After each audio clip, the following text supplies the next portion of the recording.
नमस्कार, आप सभी का स्वागत है। गोरखपुर रेडियो पर आप सुन रहे हैं शाम का विशेष बुलेटिन बात यूपी की, और मैं हूं कुणाल। चलिए सबसे पहले जानते हैं आज दिन भर की प्रमुख सुर्खियां। मुख्यमंत्री योगी आदित्यनाथ ने मजबूत न्याय व्यवस्था को सुशासन का आधार बताया।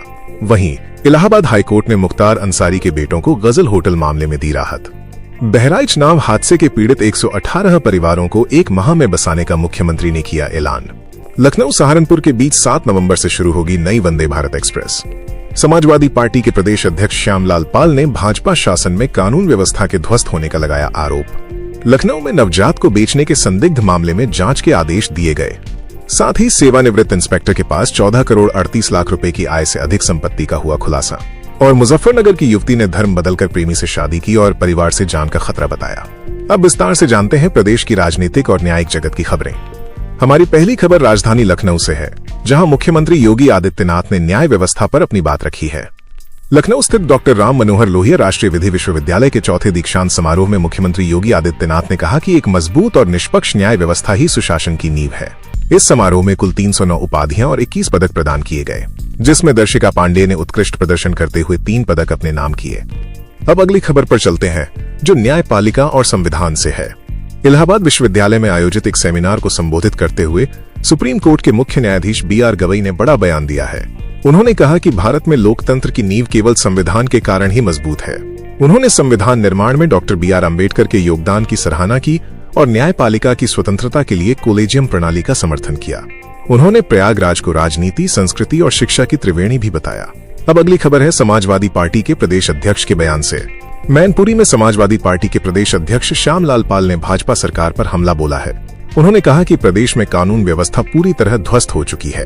उन्होंने बिहार में सपा नेता दुलार चंद यादव की हत्या का जिक्र किया और आरोप लगाया कि भाजपा के शासन में ईमानदार लोगों की हत्याएं हो रही हैं और गरीबों के घरों पर बुलडोजर चलाया जा रहा है। अगली खबर इलाहाबाद हाईकोर्ट से है, जो मुख्तार अंसारी के बेटों से जुड़ी है।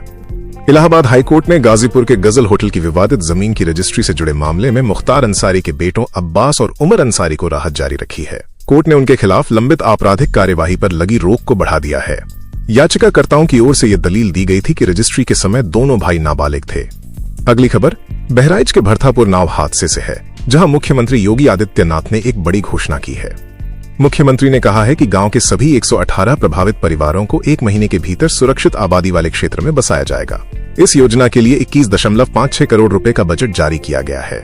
इसके तहत प्रत्येक परिवार को आवास के साथ साथ कृषि योग्य भूमि भी प्रदान की जाएगी। इस बीच हादसे में लापता हुए एक और युवक का शव बरामद कर लिया गया है। अब अगली खबर रेलवे से है, जो लखनऊ और सहारनपुर के बीच यात्रा को आसान बनाएगी। लखनऊ और सहारनपुर के बीच एक नई वंदे भारत एक्सप्रेस ट्रेन का संचालन 7 नवंबर से शुरू होने जा रहा है। ये ट्रेन मुरादाबाद, बरेली, शाहजहांपुर और सीतापुर के रास्ते चलेगी। समय सारणी के अनुसार ये ट्रेन लखनऊ से सुबह 5 बजे रवाना होगी और दोपहर 12:45 बजे सहारनपुर पहुंचेगी। इस ट्रेन को बरेली में सुबह 8:08 पर और शाहजहांपुर में सुबह 7:10 पर भी ठहराव मिलेगा। अगली अच्छी खबर बरेली हवाई अड्डे से है। बरेली हवाई अड्डे से मुंबई और बेंगलुरु के लिए अब बड़े विमानों का संचालन शुरू हो गया है। इंडिगो एयरलाइंस ने इन रूटों पर अपनी यात्री क्षमता बढ़ा दी है, क्योंकि वहां 100% एयर ट्रैफिक मिल रहा है। अब 180 सीटों वाले एयरक्राफ्ट के स्थान पर 232 सीटों वाली एयरबस A-321 का संचालन शुरू कर दिया गया है। अब चलते हैं जिलों से जुड़ी कुछ कम महत्व वाली लेकिन जरूरी खबरों की तरफ। पहली खबर मुजफ्फरनगर से है। मुजफ्फरनगर की निवासी नेहा अंसारी ने हिंदू धर्म अपनाकर अपना नाम नेहा कुमारी रख लिया है और बरेली के बहेड़ी निवासी अपने प्रेमी सुरजीत गौतम से विवाह कर लिया है। ये जोड़ा पिछले 5 वर्षों से लिव इन रिलेशनशिप में रह रहा था। विवाह के बाद नेहा ने एक वीडियो जारी कर अपने परिवार वालों से अपनी जान को खतरा बताया है और प्रशासन से सुरक्षा की गुहार लगाई है। अब अगली खबर पर चलते हैं, जो संत कबीर नगर से है, जहां एक महिला ने नायब तहसीलदार को धमकी दी है। संत कबीर नगर में भानुमति नामक एक महिला ने अपने पक्ष में फैसला न देने पर नायब तहसीलदार प्रियंका त्रिपाठी पर तेजाब फेंकने की धमकी दी।